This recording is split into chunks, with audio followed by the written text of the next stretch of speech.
Bonjour à tous. Alors aujourd'hui, je voudrais vous parler de l'hypersensibilité. Je vous ai déjà fait un petit quiz sous forme de questionnaire pour savoir, pour les personnes qui se posaient la question, est-ce que je suis hypersensible ou pas? Ça vous permet déjà une première approche et de voir, bah oui, finalement je le suis ou je me pose encore des questions.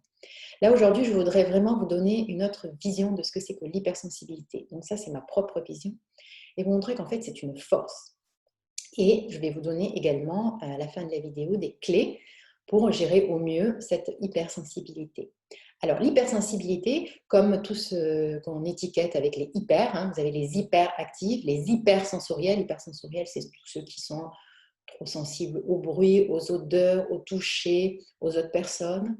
Donc, les hypersensibles, c'est trop de sensibilité. Donc ça, c'est une dénomination donnée par la société et qui vous fait passer pour trop de. Donc cette étiquette, pour moi, en fait, derrière, qu'est-ce qui se cache? Un hypersensible, en fait, c'est une personne qui est connectée de façon très forte avec son émotionnel, qui peut être positif comme il peut être négatif, qui est aussi fortement en lien avec ses ressentis dans le corps notamment. Vous pouvez vous mettre à avoir envie de trembler, envie d'éclater de rire. Donc voilà, c'est une connexion très forte, en lien très fort avec l'émotionnel. L'émotion, c'est quoi finalement? L'émotion, c'est un indicateur de votre météo intérieure et c'est une réponse à un stimuli extérieur. Donc, par exemple, moi, quand je vois un champ d'herbe, enfin toute fraîche, depuis que je suis toute petite, j'ai trop envie d'aller faire des roulades dedans. Donc là, j'ai une réponse qui est arrivée, une émotion positive, on va dire. Voilà. Même si le comportement, pour certains, n'est peut-être pas approprié, bah, même à mon âge, moi, j'adore m'amuser. Un autre exemple qui va plus dans l'émotionnel négatif, quand mes enfants commencent à faire un peu trop de boucan autour de moi et que je ressens que là, c'est atteint une limite pas possible, il peut m'arriver de me mettre à crier stop, mais vraiment. Et en fait, ça ne fait pas de moi une mauvaise mère, une mauvaise personne. C'est juste que j'ai ressenti que là, je commençais à avoir atteint une certaine limite. Donc, à un moment donné, il faut l'exprimer. Il faut y mettre voilà, une limite. Donc, ce que je disais, c'est que donc, une personne étiquetée, on va dire, hypersensible, elle est très fortement en lien avec ses ressentis, sa sensibilité, son émotionnel positif ou négatif, et forcément avec le vivant, avec sa vérité intérieure, en fait. Donc, c'est une grande force, parce qu'elle est capable de savoir ce qui est bon pour elle. Elle n'a pas besoin que quelqu'un lui dise « Oh, cet endroit, il n'est pas très bien ». Elle le ressent. Elle est très fortement connectée aux lieux, aux personnes, aux objets. Donc, elle va ressentir vraiment, et ça va se traduire par un émotionnel chez ces personnes-là. Donc, finalement, c'est vraiment une force, et pour aller plus loin, tu es vraiment connecté avec ton âme pour voir plus grand. Et c'est le début de l'ouverture à l'intuition, aux capacités extrasensorielles, clairvoyance, clairaudience. Tout ça, il ne faut pas en avoir peur, en fait. C'est quelque chose qui, dans ta vie, va te permettre de te guider de façon plus juste. Tu vas recevoir une idée, tu vas ressentir si c'est bien. Tu vas voir une personne, tu vas ressentir si tu as envie de rentrer en lien avec elle ou pas. Donc voilà, donc il faut vraiment le voir comme une force. Donc un hypersensible, il est connecté avec le vivant, il est connecté avec la nature humaine, avec les lieux, avec les personnes, avec les choses, il ressent ce qui est bon et ce qui n'est pas bon, et il a vraiment une force. Alors après, si quelqu'un vous dit oui, mais là, tu n'es pas assez dur, non, vous voyez tout ce qu'on peut entendre, oui, là, tu pleures trop, tu te mets dans un état pas possible pour une petite chose comme ça. En fait, la personne en face, elle est en effet miroir avec vous et vous lui renvoyez qu'elle-même, elle s'est coupée de ses propres émotions et qu'elle est complètement déconnectée et elle fuit sa déconnexion. En fait, il y a ça dans le côté un peu agressif de certaines personnes qui ne supportent pas de voir les autres être dans un débordement émotionnel. Donc, il faut aussi relativiser par rapport au comportement des autres. Voilà.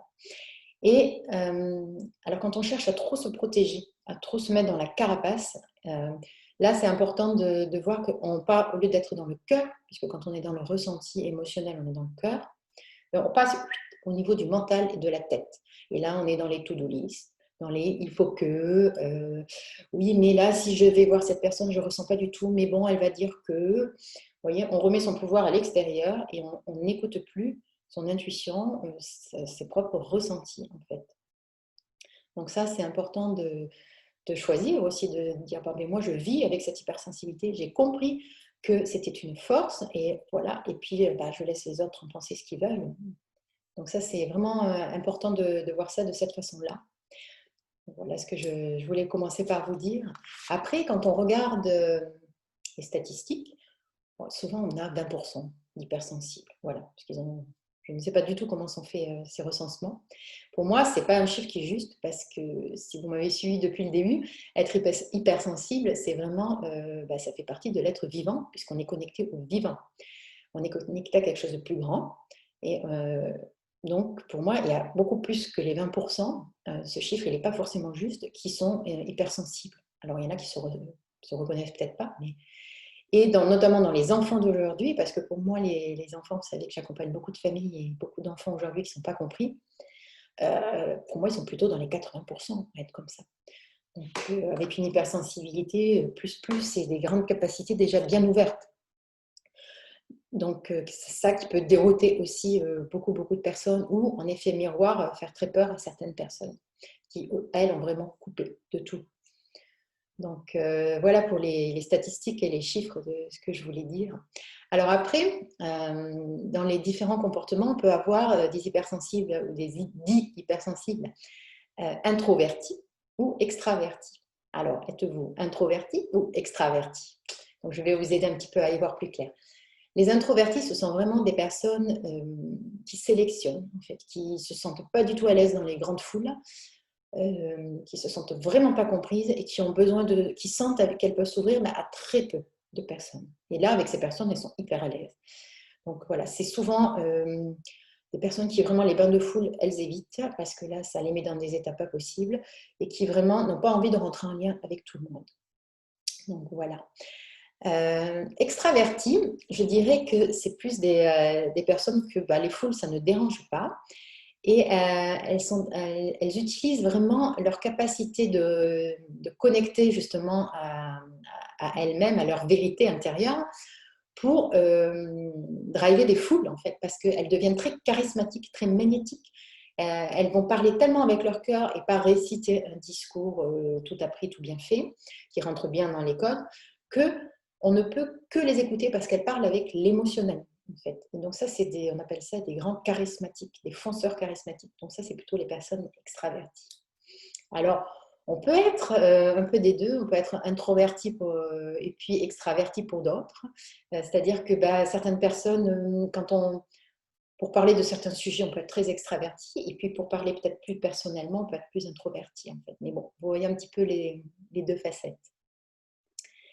Alors après, je voudrais parler de deux types un petit peu de personnes dans les hypersensibles, où là, il y a quand même un gros travail derrière de guérison à faire. Ce sont les personnes qui sont connectées à leur sensibilité, mais de façon trop négative, qui sont plutôt, à chaque fois qu'il se passe quelque chose, qui ça va être très connecté dans les peurs. Donc, ça va ramener à beaucoup de souffrance. Et cet émotionnel, ça va déclencher beaucoup de choses. C'est-à-dire que une personne, on va lui dire quelque chose, elle va déclencher immédiatement un psoriasis, ou toute une plaque d'eczéma qui se met à sortir, ou qui va passer toute sa journée avec un nœud au ventre. Donc là, il y a tellement de connexions négatives dans les peurs, c'est beaucoup dans les peurs, donc dans des vibrations plus basses, que ça impacte quand même fortement la personne. Donc ce n'est pas équilibré entre l'émotionnel positif et l'émotionnel négatif. Donc là, il y a un petit travail à faire pour ces personnes connectées trop à la souffrance et à des peurs, qui tombent vite dans l'angoisse.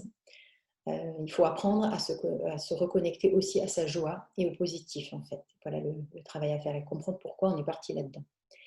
Et après, il y a ce que j'appelle les super protecteurs, overprotecteurs. Alors ça, c'est les personnes qui ressentent énormément, qui sont dans leur connexion et dans leur vérité intérieure, mais qui redonnent cette force intérieure qui la donnent à l'extérieur, c'est-à-dire qu'ils vont commencer à dire où tu vas, qu'est-ce que tu fais, mais t'es sûr, nanani, nanana. Et puis ça se retrouve, rentre. Alors il n'y a pas qu'avec les enfants, hein, ça peut être aussi avec des personnes, parce que moi je sens que cet endroit n'est pas bon. C'est-à-dire qu'elle commence à donner ce qu'elle ressent pour l'extérieur, pour une autre personne, et là c'est plus très juste. Et là, c'est parce qu'elle est connectée aussi à des failles d'elle-même, à des parts peut-être un peu moins positives. Et donc, on peut rentrer dans des relations assez toxiques et notamment des dépendances affectives où on croit bien faire en protégeant l'autre, mais c'est plus très sain en fait. Et là, il y a aussi un travail de guérison à faire et un travail thérapeutique à entamer. Donc ça, c'est un petit peu quand on part trop dans l'émotionnel et qu'on ne s'en sert pas comme une force intérieure pour nous, et que là, on le donne à l'extérieur, quelque part. Je vais reprendre maintenant les caractéristiques. Alors pour ceux qui ont des questions, n'hésitez pas à me les écrire en commentaire de cette vidéo. Hein. S'il vous vient des questions, voilà, mais comment ça on peut faire moi, je me pose la question sur ça. N'hésitez pas. Je répondrai, je prendrai vraiment plaisir à répondre parce que c'est un sujet qui me passionne.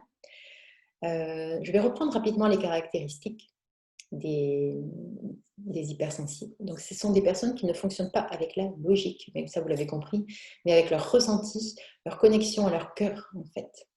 Et on peut aussi dire à la partie droite de leur cerveau. Et qui ont souvent l'impression de ne pas être comprises. Donc, peut-être que c'est votre cas. Elles cherchent aussi, comme elles sont beaucoup connectées à elles-mêmes, à leur vérité, elles cherchent beaucoup à comprendre les autres. Alors, ça peut engendrer des situations un peu complexes parce que si elle a quelqu'un de fermé en face, elle va quand même continuer à chercher. Donc, des fois, ça dépasse un peu la limite que l'autre peut accepter aussi. C'est des personnes qui aiment beaucoup la solitude parce qu'elles ont une vie intérieure très, très riche. Alors, si vous commencez à vous mettre à parler à vos plantes, aux murs, ne vous inquiétez pas. Moi aussi, ça m'arrive. En fait, il y a tout un dialogue qui peut s'instaurer à l'intérieur de nous de par cette connexion, en fait. Donc, c'est des gens qui, être seuls, ça ne les dérange pas. C'est des gens très créatifs. Pourquoi ? Je vous l'ai déjà dit maintes fois, ils sont donc connectés à leur émotionnel, à leur ressenti, sans filtre. Donc, et donc là, ils reçoivent directement des intuitions, des idées, que ce soit dans l'écriture, dans l'art, dans la peinture, dans les idées, les concepts nouveaux. Donc, ils débordent de créativité. Il faut d'ailleurs parfois arriver à canaliser et rationaliser et matérialiser, parce que des fois, ça reste vraiment à l'idée de là-haut, on va dire. Ce sont des personnes qui ont besoin de beaucoup de sens, notamment les enfants d'aujourd'hui. Vous avez sûrement été confrontés à des enfants qui vous déroutent déjà par leurs questions. Et vous ne pouvez pas ne pas répondre et aller dire vraiment la chose juste, parce qu'eux, ils ressentent, si ce que vous dites, c'est juste.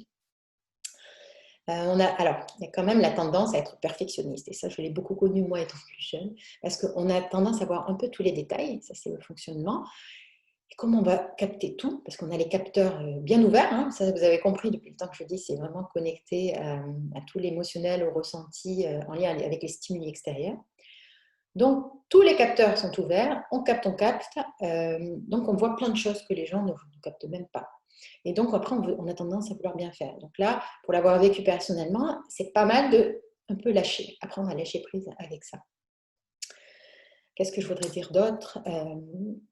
Alors, c'est des gens qui sont souvent très bien dans les équipes, très à l'aise avec les équipes, parce que, notamment quand elles sont bien équilibrées dans les connexions et les ressentis, et qu'elles ne sont pas trop dans les angoisses et les peurs, mais finalement, elles sont capables d'aller ressentir chacun d'une équipe et de créer le bon lien avec les personnes ou de briser la glace avec certaines problématiques. Ah oui, mais là, je ressens que ça. Donc, ça fait descendre d'un cran les tensions qu'il peut y avoir.